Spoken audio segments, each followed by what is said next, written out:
Olá, alunas e alunos, dando prosseguimento às nossas aulas de Sociologia. Hoje nós vamos falar sobre democracia.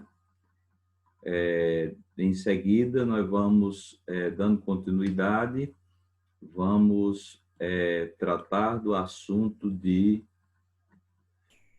cidadania, que tem uma forte ligação com esse tema.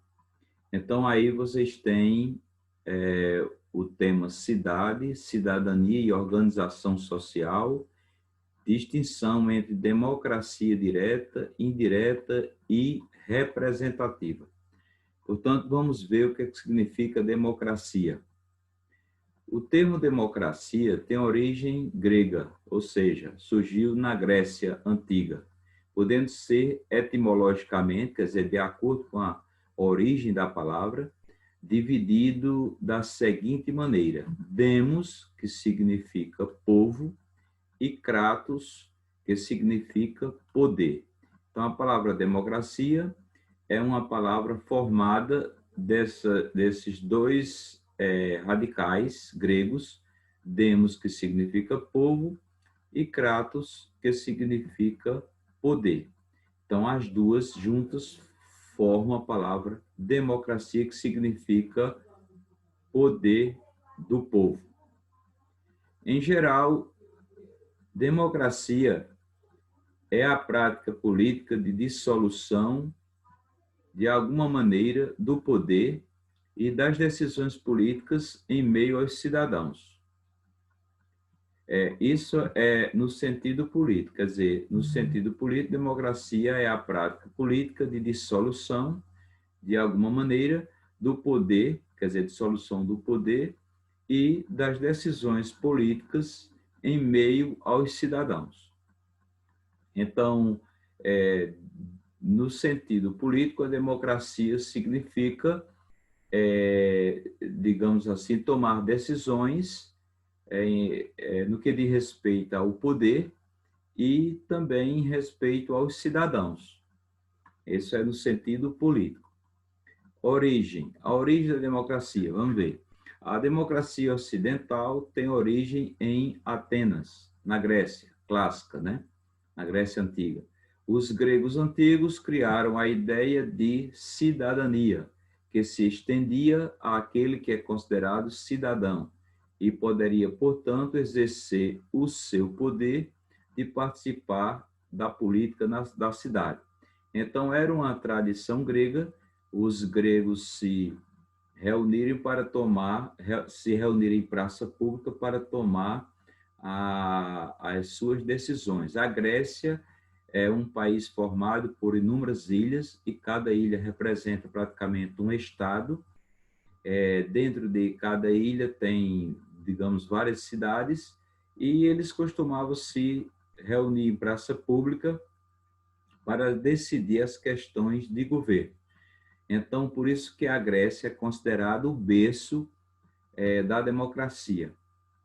E essa palavra surgiu, como se diz, lá na Grécia, em virtude justamente dos cidadãos se reunirem na praça pública para tomar decisões de governo, aprovar leis, ou mesmo extinguir uma lei.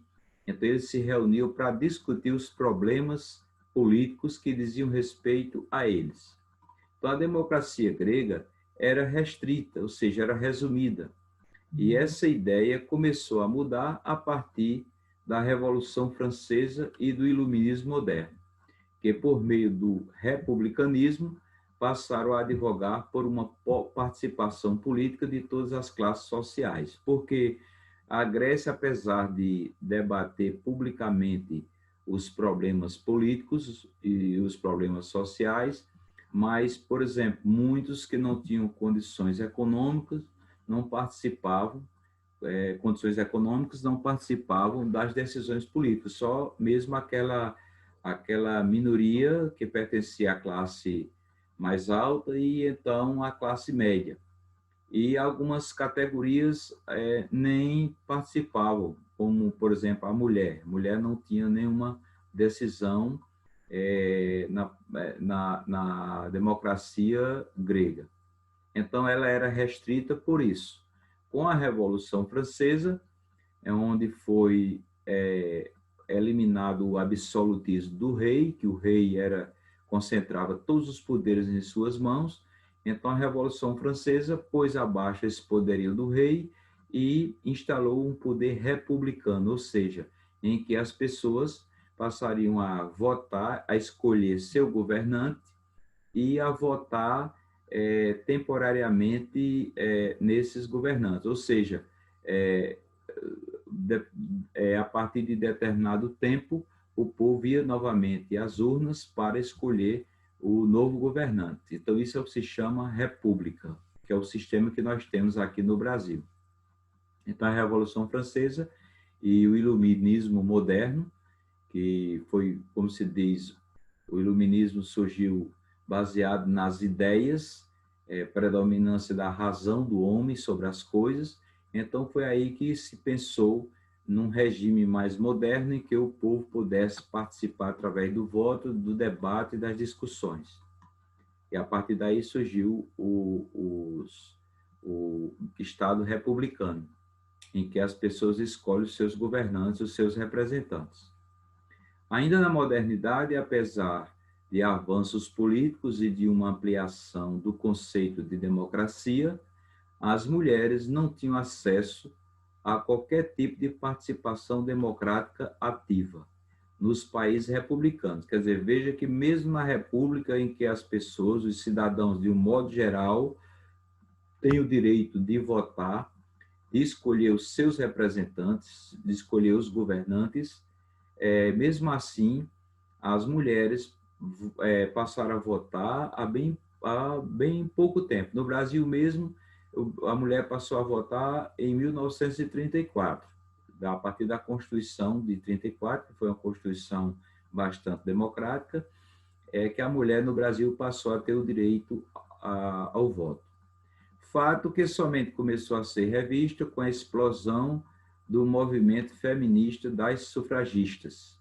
Quer dizer, esse movimento, chamado movimento feminista, que era o movimento das mulheres, das sufragistas, quer dizer, era um movimento para que a mulher pudesse ter direito à participação na política, ou seja, de votar tanto quanto os homens, escolhendo os seus representantes. Então, esse movimento foi quem praticamente abriu as portas para o direito ao voto da mulher, que culminou na liberação, pela primeira vez na história, do voto feminino na Nova Zelândia, em 1893. Então, a primeira vez que a mulher votou foi justamente na Nova Zelândia, a partir desse movimento feminista que exigiu o direito ao voto. Aí ela passou a ter esse direito. E tem país por aí afora que ainda não aceita o voto da mulher. A mulher ainda não participa da escolha dos seus representantes. Apesar de conhecermos de perto a democracia, o conceito que designa a palavra é amplo e pode ser dividido e representado de diferentes maneiras. Não existindo apenas um tipo de regime político democrático. A democracia divide-se basicamente em direta, em representativa e em participativa. Então, esses são os 3 tipos de democracia que nós vamos ver. Logo em seguida vem tipos de democracia. As democracias podem ser classificadas quanto aos tipos diferentes, com base no modo como se organizam, e também podem apresentar diferentes estágios de desenvolvimento. É bom entender o seguinte, que a democracia ela tem vários estágios, mas alguns países, muitas vezes, tratam o seu regime como democrático, mas para outros aquele regime não é democrático, muitas vezes é ditatorial. Mas quem está no poder entende que o regime é democrático. Nós vamos ver isso mais na frente. Por isso, o termo é amplo e de difícil definição.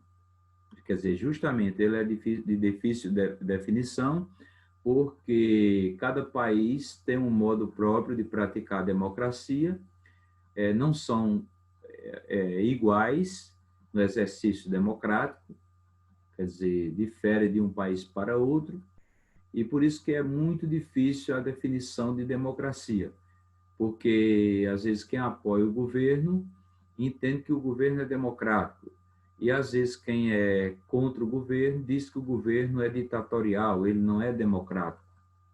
Então é muito questionável.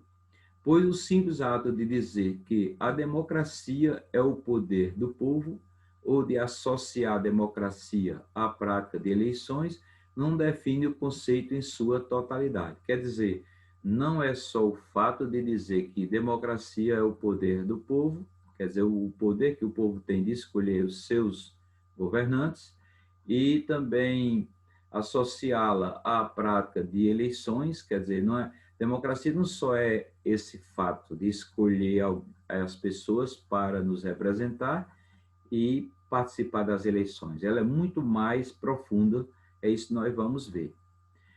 Podemos estabelecer 3 tipos básicos de democracia. Primeiro, a democracia direta. A forma clássica de democracia exercida pelos atenienses, quer dizer, a democracia direta foi praticada em Atenas, que era aquela democracia que o povo ia para a praça pública discutir, debater suas leis, debater e discutir as decisões de governo, tomar suas decisões publicamente, ouvindo, mesmo que não fosse a todos, como era o caso de mulheres, jovens que não eram ouvidos, mas, no geral, havia uma participação muito intensa nas decisões de governo. Então, a forma clássica de democracia é a democracia direta, que hoje não é possível fazê-la em muitos países como o nosso, Estados Unidos e outros que são China, que são países muito extensos, que não dá para discutir publicamente, em praça pública, os seus problemas políticos e as decisões em relação às leis, como os gregos faziam, devido à grande extensão territorial que temos. Mas a democracia direta surgiu lá na Grécia, como nós falamos. Então, é a forma clássica de democracia exercida pelos atenienses. Não havia eleições de representantes, quer dizer, eles não elegiam, como nós, deputados, senadores, vereadores, para nos representar. Eles decidiam diretamente, como cidadãos, tomavam as decisões em praça pública sobre os seus problemas, os problemas que os afligiam, né? E sobre as questões políticas, questões a respeito das leis. Então, eram tomadas diretamente sem que eles passassem uma procuração, ou seja, sem que eles escolhessem alguém para os representar e fazer esse papel que eles faziam. Já nossa democracia é diferente, a gente elege alguém para discutir, debater e aprovar as leis. Havia um corpo de cidadãos que legislava, quer dizer, que faziam as leis, que fazia as leis. O corpo de cidadãos fazia, confeccionava as leis. Os cidadãos reuniam-se na ágora, que era o local público onde eles costumavam debater os assuntos, que abrigava as chamadas assembleias legislativas, onde eram criadas, debatidas e alteradas as leis atenienses. Quer dizer, é o que a gente falou, eles iam para a praça pública e lá na ágora, que era esse local público, eles discutiam tudo e tomavam as decisões de governo diretamente. Por isso que é chamado de democracia direta, porque eles decidiam diretamente as questões governamentais. Cada cidadão podia participar diretamente, emitindo as suas propostas legislativas, quer dizer, de leis. Quem tivesse uma ideia de apresentar um projeto de lei, tinha a oportunidade de fazê-lo em praça pública. E votando nas propostas de leis dos outros cidadãos, quer dizer, outros apresentavam também propostas e eles tinham o direito de votar nesses projetos dos seus concidadãos. Os cidadãos atenienses tinham muito apreço por sua política e reconheciam-se como privilegiados por poderem participar daquele corpo tão importante para a cidade. Por isso, eles levavam a sério a política. Os cidadãos preparavam-se mediante o estudo da retórica. A retórica era a maneira de falar em público, era uma forma que eles, como se diz, era uma educação que eles adquiriam de falar bem em público. Então, eles se dedicavam ao estudo da retórica, do direito, que era a respeito das leis, para poder saber discutir as leis, então eles se dedicavam ao direito, e também às questões políticas. Para as assembleias, eram considerados cidadãos apenas homens, em sua maioria, nativos de Atenas, quer dizer, filhos de Atenas, ou filhos de atenienses, e livres, quer dizer, os escravos não tinham direito ao voto. As decisões, então, eram tomadas por todos, o que era viável devido ao número reduzido de cidadãos. Quer dizer, como as cidades eram pequenas, tinham poucas pessoas, então isso, de qualquer forma, viabilizava, favorecia as discussões, os debates. É o que eu falei. Já num país como o nosso é muito difícil, porque a população é muito grande e nós temos uma grande extensão territorial. Então, mesmo sem a mulher votar, mesmo sem escravos votarem, mesmo sem os jovens poderem votarem, mesmo assim é louvável a democracia ateniense, uma coisa que fora praticada há, digamos, 2.500 anos antes de Cristo, 500 anos antes de Jesus Cristo. Então, é para se louvar, porque, de qualquer forma, foi na Idade Antiga isso. E vem agora a democracia representativa. É mais comum entre os países republicanos, quer dizer, aqueles países que instituíram a república e não o regime de reis ou imperadores. Os países republicanos são aqueles que as pessoas escolhem o presidente da república através do voto. Então, ela é mais comum, a democracia representativa, entre os países republicanos do mundo contemporâneo, quer dizer, do mundo atual. Contemporâneo significa do mundo atual. Pela existência de vastos territórios e de inúmeros cidadãos. É impossível pensar em uma democracia direta como havia na Grécia. Quer dizer, devido à grande população e à extensão territorial, é que nós hoje elegemos alguém para essa pessoa nos representar, seja um vereador, um deputado, um senador, seja um prefeito, governador, presidente da República. Todos nos representam. Quando nós votamos neles, nós atribuímos a eles uma confiança e votamos, por isso que se chama democracia representativa. Votamos neles para eles nos representar. Eles são, indiretamente, os nossos representantes.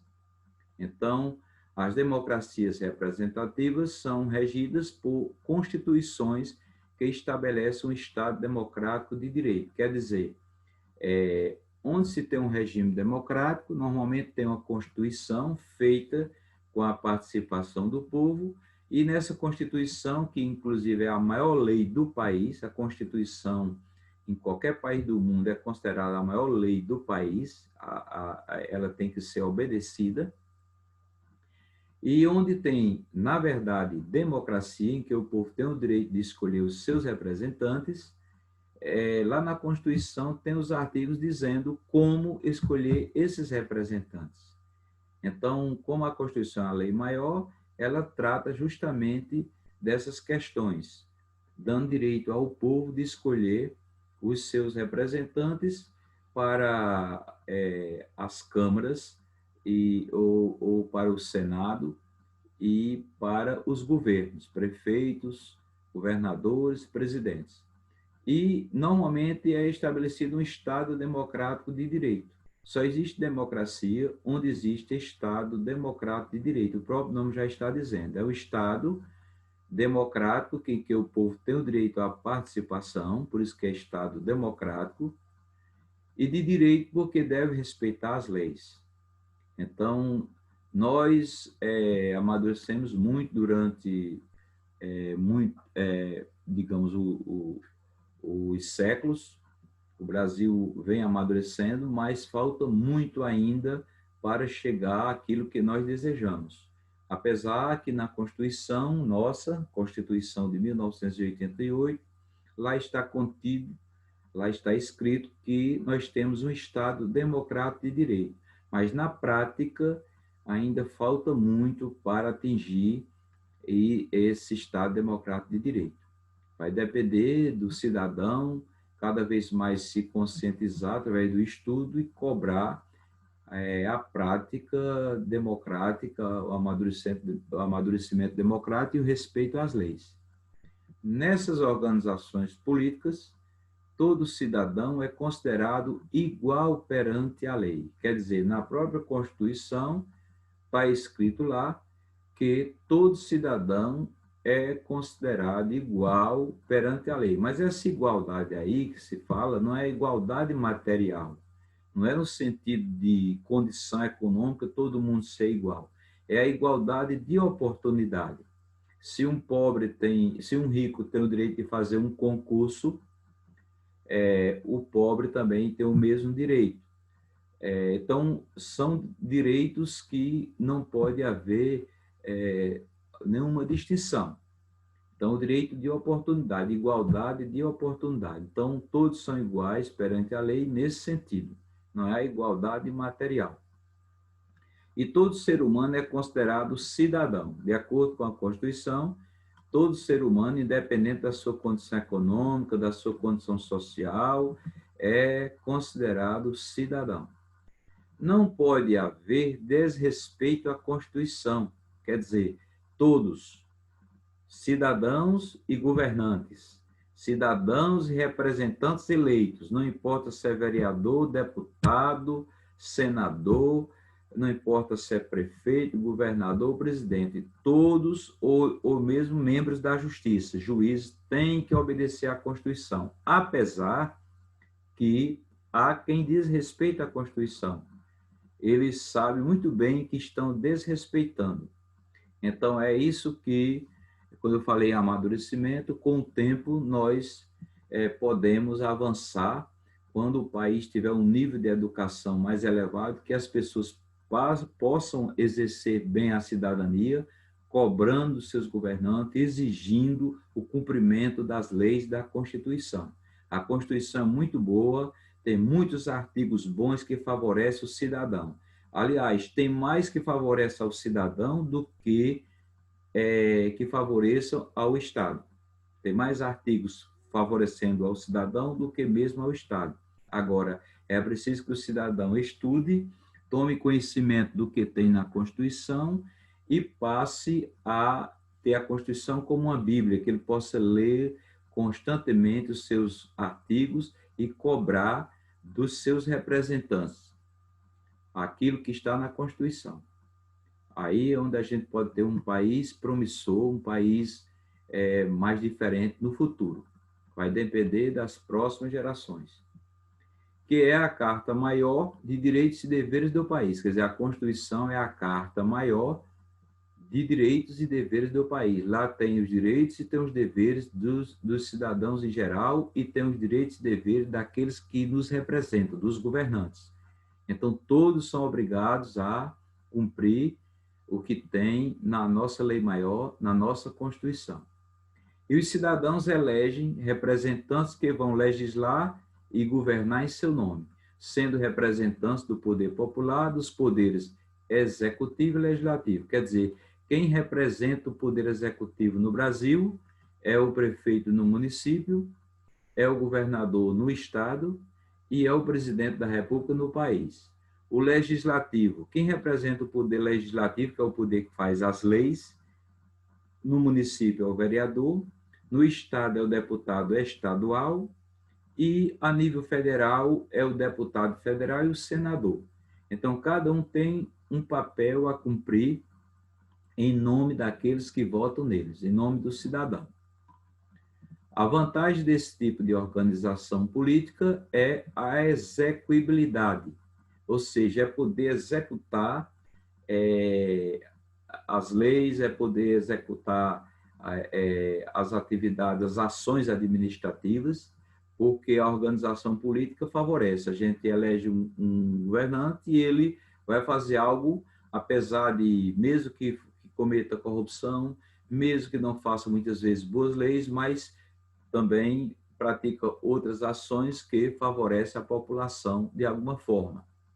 E sua desvantagem é a brecha para a corrupção, porque muitas vezes esse sistema, essa organização política que nós temos, favorece, por um lado, para o cidadão e, ao mesmo tempo, desfavorece por outro, porque deixa muita brecha para os políticos, os maus políticos, cometerem corrupção.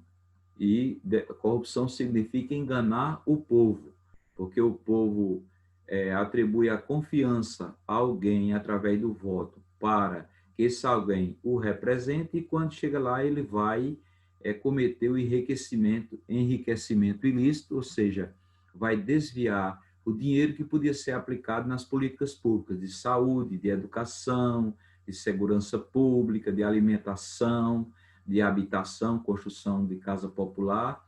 Então, a corrupção prejudica e atrasa o país. E para a atuação política em benefício do bem privado e não do bem público, quer dizer, a obrigação do político, dos nossos representantes, é o bem comum, é o bem de todos, é o bem público. Mas boa parte, não pode-se dizer todos, mas boa parte deles, a maior parte, pode-se dizer assim, atuam em benefício do bem privado, ou seja, em benefício deles e daqueles que os apoiam. E os que não apoiam ficam à margem, eles excluem, eles perseguem, eles não dão oportunidade nenhuma. É como se fosse uma política feita de grupos e não para todos indistintamente. Isso é o que tem que mudar. Por ser um sistema em que a participação política não é exercida diretamente, como na Grécia, mas por meio de representações, quer dizer, em que a gente elege alguém para nos representar, ele é chamado de democracia indireta. Então, esse regime, o regime da Grécia era democracia direta, porque os cidadãos diretamente discutiam os assuntos e votavam observando o que a maioria decidisse sobre as decisões de governo, a respeito das decisões de governo. Enquanto aqui é a democracia indireta, em que a gente escolhe alguém, escolhe os nossos representantes para eles discutir e debater e aprovar as leis em nosso nome. E vem a democracia participativa. Essa poucos países do mundo respeitam. E é onde há o amadurecimento da democracia. Aqui é a última fase da democracia. Então, quando os países chegaram um dia a ter uma democracia participativa, aí sim as pessoas terão um país diferente, um país mais desenvolvido e um país que respeita as leis. Porque a democracia participativa favorece a participação do cidadão não apenas durante as eleições, mas depois, durante o governo. E não só a participação daqueles que votaram no governante, no representante, mas daqueles também que foram contra durante as eleições. Porque quando eles chegam no governo, eles são governantes de todos e não daquelas pessoas que votaram neles. Então, aí tem nenhuma democracia direta, como era feito na antiguidade, quer dizer, na Grécia, e nem totalmente indireta, como acontece com a democracia representativa. A democracia participativa mescla elementos de uma e de outra, quer dizer, a democracia participativa é uma mistura das duas, da democracia direta, que acontecia na Grécia, e da democracia indireta que acontece atualmente, em que a gente escolhe os nossos representantes. Por quê? Porque nós vamos ter o direito de continuar escolhendo nossos representantes, mas eles vão dar a possibilidade a nós também, quando forem eleitos, de nos ouvir e fazer com que nós possamos participar das decisões de governo e que o povo passa a ter o direito de saber quanto veio para ser aplicado na educação, na saúde, na segurança pública, quanto veio para gastar com obras públicas, e aí o cidadão possa ter o direito de opinar, de participar ativamente das decisões de governo. Isso aí é uma mistura da democracia direta com a democracia indireta ou representativa, chamada democracia participativa. Existem eleições que escolhem e nomeiam membros do executivo e do legislativo. Executivo, repito, aqueles que são eleitos para os cargos executivos, prefeitos, governadores, presidente da República.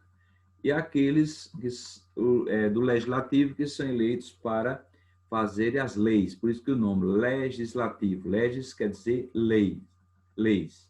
Então, o poder legislativo são eleitos para o poder legislativo os vereadores, os deputados estaduais, deputados federais e senadores. Mas as decisões somente são tomadas por meio da participação e autorização popular. Quer dizer, não é só participar das eleições, participar também durante o governo, em que os governantes, do jeito que eles ouvem as pessoas durante as eleições, entram nas casas das pessoas, participam de reuniões, as pessoas têm o direito de falar, então esse mesmo procedimento que seja aplicado durante o mandato, durante o governo deles. Aí é a chamada democracia participativa. Muitos países republicanos, ou seja, aqueles que têm o direito de escolher os seus governantes, muitos países republicanos ocidentais têm, em algum grau, o desenvolvimento de algum tipo de democracia. Também existem grandes monarquias, como a Inglaterra, que são democráticas. Quer dizer, na Inglaterra, apesar de ainda, como se diz, ter reis representando, como a rainha da Inglaterra, representando o regime antigo da monarquia, mas é considerado um regime muito democrático, em que as pessoas têm o direito, os cidadãos ingleses têm o direito de participar das decisões de governo. Em sua maioria, os países democráticos são países de democracia representativa, quer dizer, a maioria dos países tem um regime representativo de escolha dos governantes, aqueles que os representam. Mas democracia participativa, não. É raro o país que tem a democracia participativa. Então, o sistema político brasileiro pode ser chamado de representativo, quer dizer, nós temos um regime representativo em que as pessoas participam ativamente das eleições, votam escolhendo seus representantes, mas quando passam as eleições, eles não têm direito a vez e voz. Dificilmente eles têm acesso àquelas pessoas em quem votaram. Essa é a verdade. Mas a nossa Constituição Federal de 1988 permite uma ampla participação popular.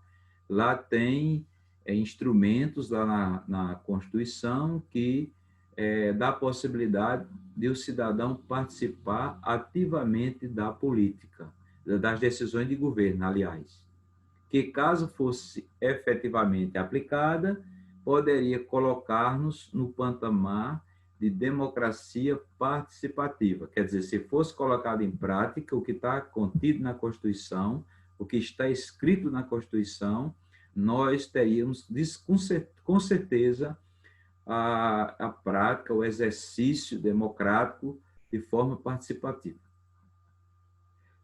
inclusive prevendo a possibilidade de uma iniciativa popular legislativa. Quer dizer, tem na Constituição até o direito do cidadão ter a iniciativa popular legislativa, quer dizer, a iniciativa de fazer leis, apresentar uma lei.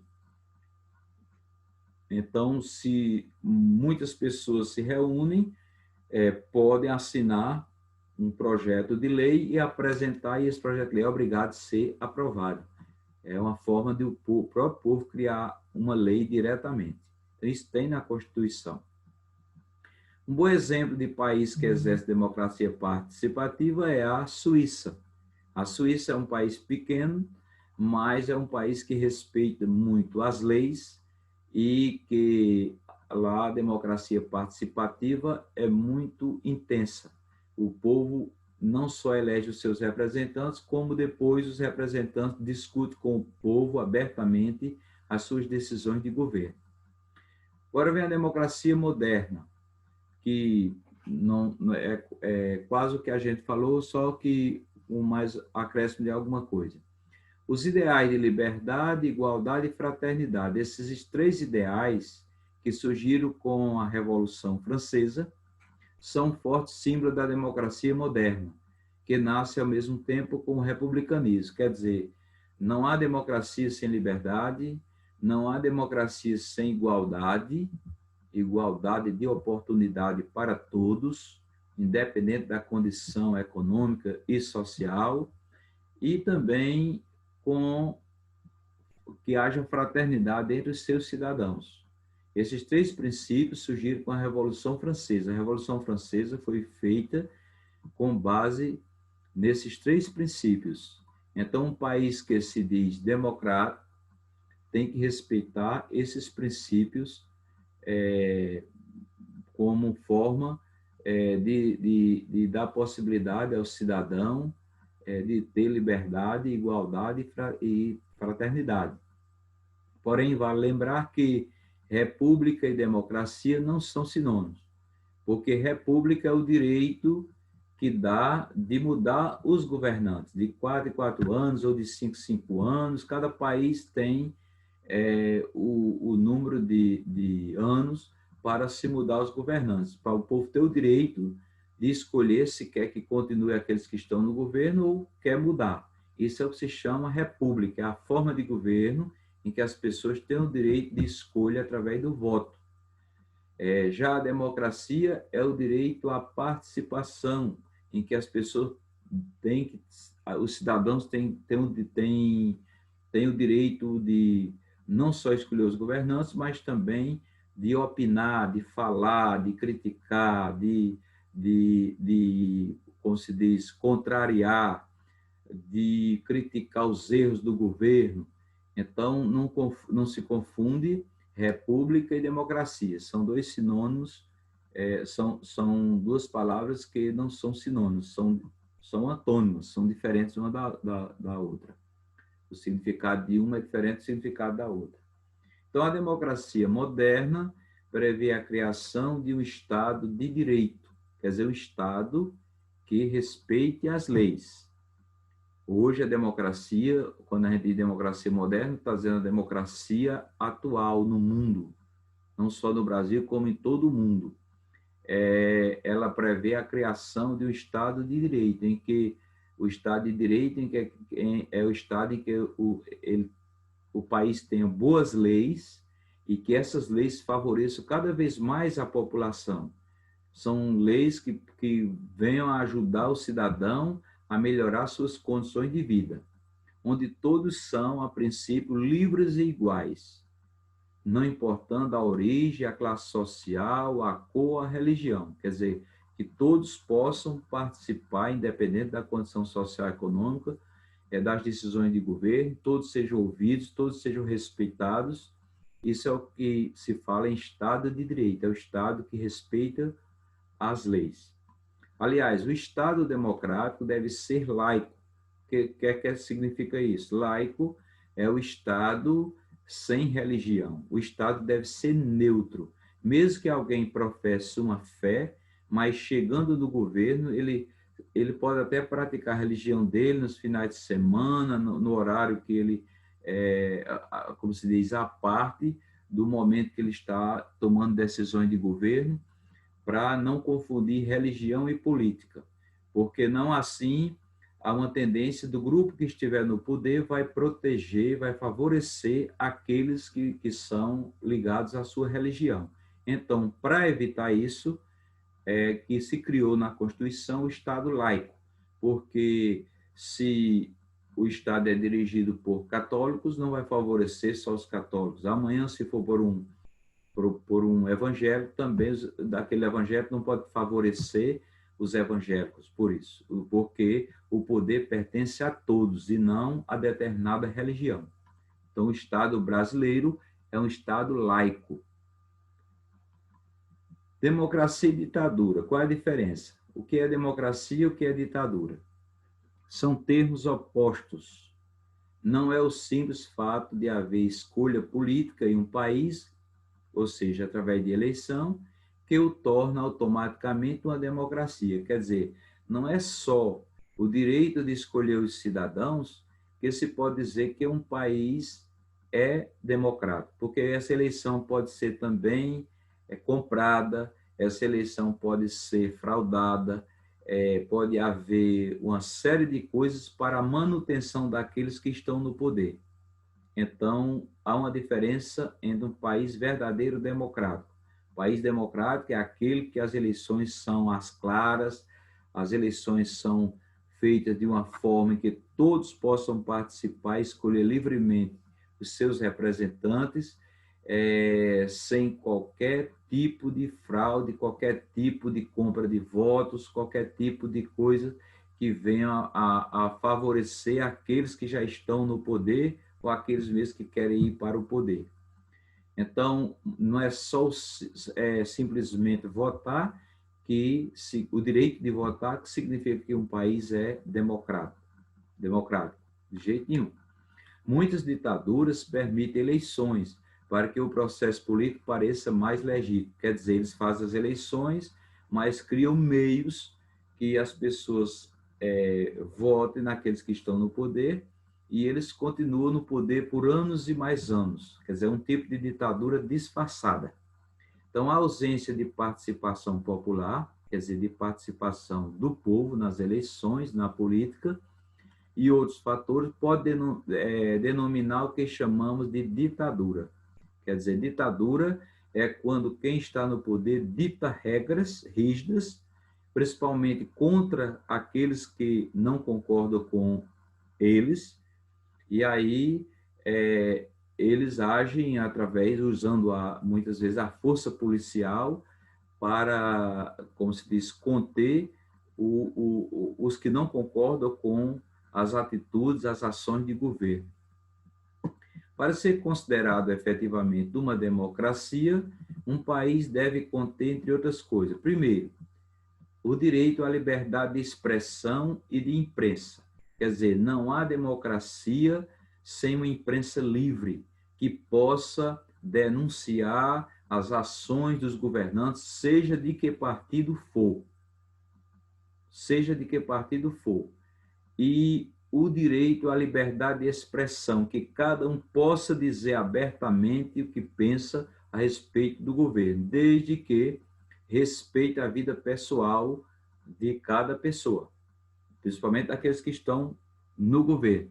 Mas o direito de falar das atitudes erradas, equivocadas, as ações de governo é um direito vindo da liberdade de expressão e de imprensa livre. O jornal, a televisão, o rádio deve ser livre para denunciar as coisas erradas do governo. Se não for assim, não existe democracia. Bom, se a imprensa denuncia um fato, mas esse fato é mentiroso, bom, tem que se levar ao conhecimento da população. O governo é quem tem que dizer à população que o fato que a imprensa noticiou não é verídico. E não persegue a imprensa ou querer fechar os canais de televisão, de rádio, persegue a imprensa porque criticou o governo ou porque disse que tal fato aconteceu sem ter acontecido. Então, a liberdade de expressão é fundamental na democracia e uma imprensa livre para atuar o jornal, a televisão, o rádio, o livro, a internet, tem que ser livre para fiscalizar e criticar abertamente o governo. Assim não há democracia. Possibilidade de voto e elegibilidade política, quer dizer, numa democracia, o povo participa ativamente, votando, escolhendo seus cidadãos, os seus representantes, aliás, e, quer dizer, tendo o direito de eleger e participar ativamente da política. Liberdade de associação política, quer dizer, as pessoas podem se associar através de partidos políticos, não importa de que tipo de partido, se é de esquerda, de direita, todos têm direito de se associar e se vincular a um partido político e participar ativamente da política como cidadão. Acesso à informação. Os cidadãos, de um modo geral, têm direito a acesso à informação, de pedir informações aos órgãos públicos dos governos e têm direito à informação, porque nada no governo pode ser em segredo. Tudo tem que ser público, principalmente relacionado a verbas públicas, quanto foi que chegou para ser aplicado em determinada coisa. Então, o povo tem direito a acesso à informação das questões relacionadas às finanças, ao dinheiro público. Eleições idôneas, quer dizer, eleições organizadas de forma que não seja simplesmente para favorecer grupos ou políticos. Então, isso são características de uma verdadeira democracia. Além do mais, o direito, que faltou incluir aqui, para ser uma democracia completa, o direito à participação de todos nas decisões de governo, e que o governo possa ouvir antes de tomar uma decisão, antes de fazer uma construção, antes de fazer qualquer coisa, o governante, seja prefeito, seja governador, seja presidente da República, seja vereador, deputado ou senador, que eles ouçam aqueles que votaram neles e aqueles também que não votaram, que são cidadãos também.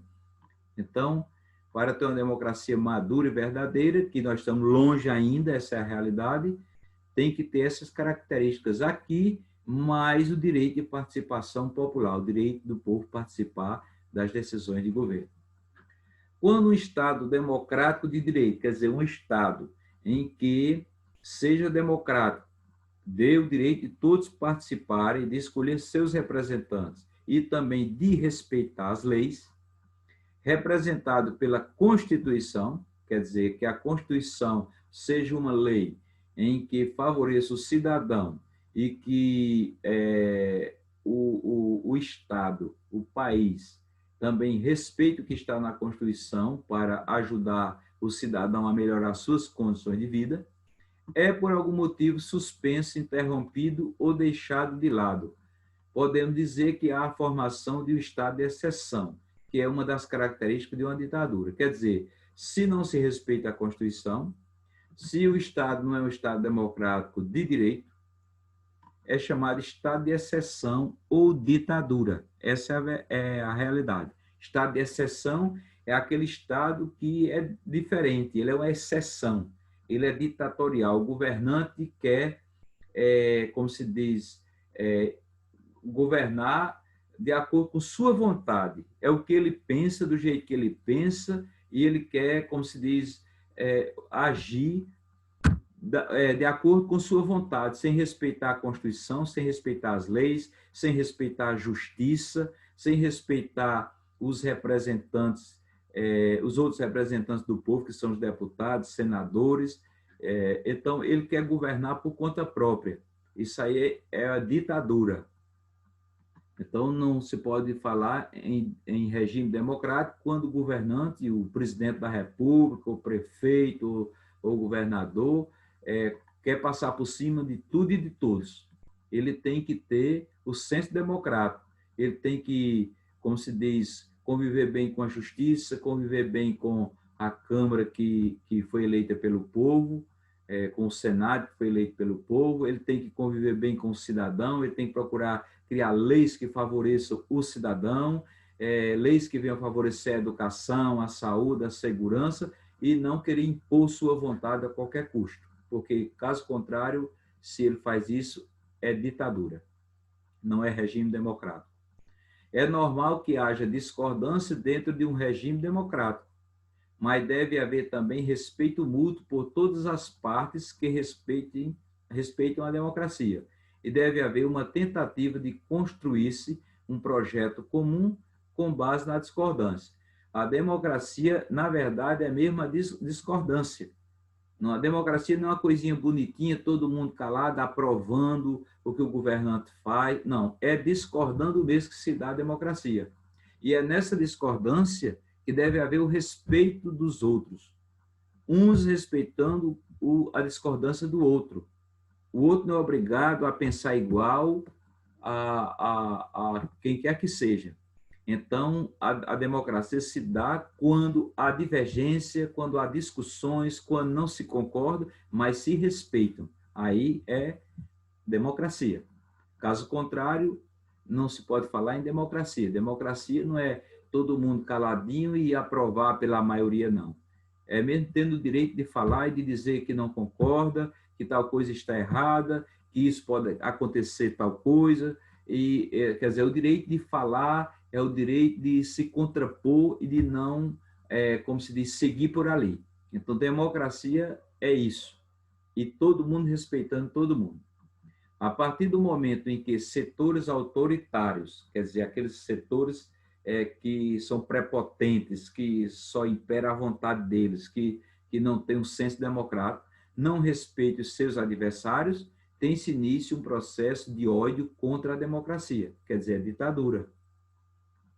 Então, nós temos que como se diz, respeitar. Aqueles que estão no governo têm a obrigação de respeitar os que não estão no governo e que são contra.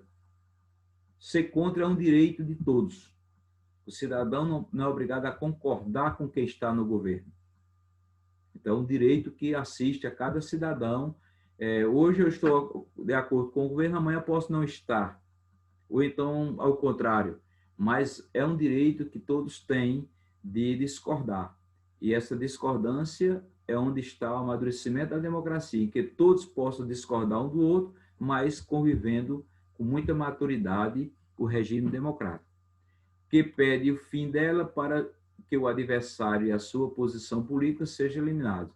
E daí surge o anseio da ditadura. Quer dizer, se não tem respeito a quem pensa ao contrário, é uma verdadeira ditadura e não tem que se falar em democracia. Aqui fala um pouco da democracia do Brasil, mas nós já falamos quase que indiretamente. A democracia no Brasil foi restabelecida em 1945. Quer dizer, em 1945 terminou aqui o governo de Getúlio Vargas e começa aqui a redemocratização do Brasil. E também, depois de 1964, quando houve a ditadura militar no Brasil, 1964, aqui começa, aliás, a ditadura em 1964 e vai até 1985, aqui, 1985. Então, o país vive outro golpe contra a República Brasileira e contra a democracia. Quer dizer, em 64, os militares subiram ao poder e ficaram passando o poder para outros militares durante 20 anos. Não deram o direito do povo escolher o presidente da República. Esse período ficou conhecido como ditadura, o período ditatorial. Ou seja, foi um período tido na história como contra a democracia, porque os militares não deixaram o povo escolher. Se os militares tivessem tomado o poder e, em seguida, feito eleições para o povo escolher livremente os candidatos, aí não tinha sido ditadura. Mas como eles ficaram com o poder nas mãos durante 20 anos e passando de general para general do Exército, aí foi considerado como golpe militar. Quem impôs o regime de exceção? O regime de exceção, como eu disse, é regime ditatorial, instalado em 64 e que perdurou até 1985, suspendendo direitos civis e a Constituição. Quer dizer, quando os militares subiram ao poder, eles suspenderam os direitos civis que o cidadão brasileiro tinha de escolher seus governantes e outros direitos, e também desrespeitaram a Constituição e alteraram boa parte da Constituição por conta própria, impondo a censura contra a imprensa e fechando, por alguns momentos, o Congresso Nacional. Quer dizer, fecharam o Congresso, onde tem a Câmara dos Deputados e o Senado, e também a imprensa não passou mais a ter direito de falar do governo, de mostrar os erros do governo, ficou uma imprensa calada, sem poder participar. Então, esse período ficou conhecido como ditadura militar no Brasil, que terminou em 1985. Então, em 1985, a ditadura militar acaba, mas deixa como marca as eleições indiretas, porque terminou, aí na época houve a eleição indireta, quer dizer, feita só, os militares só permitiram a eleição do presidente, ainda depois de 20 anos, só permitiram que essa eleição fosse feita pelos deputados e senadores. Aí, na época, foi candidato o presidente Tancredo Neves, Tancredo Neves, e Paulo Maluf, governador de São Paulo. Aí Tancredo ganhou as eleições, mas só quem pôde votar nessas eleições foram os deputados e senadores. A prevalência de um grande movimento iniciado ainda no fim da ditadura, que se chamava Direta e Já. Então, apesar de ter havido um movimento no país muito grande chamado Direta e Já, pedindo eleições diretas para escolher o presidente, mas os generais não deixaram. Os generais não aceitaram e botaram para os senadores e deputados escolher o presidente da República. Então, impedia o estabelecimento de eleições diretas para o presidente. Era o movimento Direta Já que pedia eleições para presidente. Em 1988, acontece a Assembleia Constituinte, que cria a Constituição Federal de 88. Essa Assembleia Constituinte se deu em 1986. Em 86, os deputados e senadores foram eleitos pelo povo, o povo sabendo que estava elegendo eles para eles fazerem uma nova Constituição. E essa nova Constituição foi feita 2 anos depois, em 1988, que é a Constituição que nós temos até hoje. E lá, como esses deputados e senadores foram eleitos em nome do povo para fazer essa Constituição, foi botado nela, escrito nela, inúmeros direitos que nós temos hoje. Direitos trabalhistas, direitos à aposentadoria, direito de igualdade, direito de, como se diz, de locomoção, que é o direito de ir, ficar, direito que a mulher tem, as mulheres de um modo geral têm, direito deficiente, Bolsa Família, aliás, os programas sociais, de um modo geral, vêm da Constituição. Todos os programas sociais, como Bolsa Família, os programas de assistência, vêm. A saúde hoje avançou muito com esses PSF, também surgiu na Constituição de 88. Então, tem muitos direitos na Constituição e é que precisa o povo tomar conhecimento para, como se diz, defender o que está escrito na Constituição. O respeito a essa democracia, até mesmo por parte de representantes do poder legislativo, do poder judiciário, que é a justiça, e do poder executivo, e por parte da população civil, ainda é um problema, pois temos visto a violação sistemática dos valores constitucionais por parte de políticos eleitos pelo povo e por parte do próprio povo.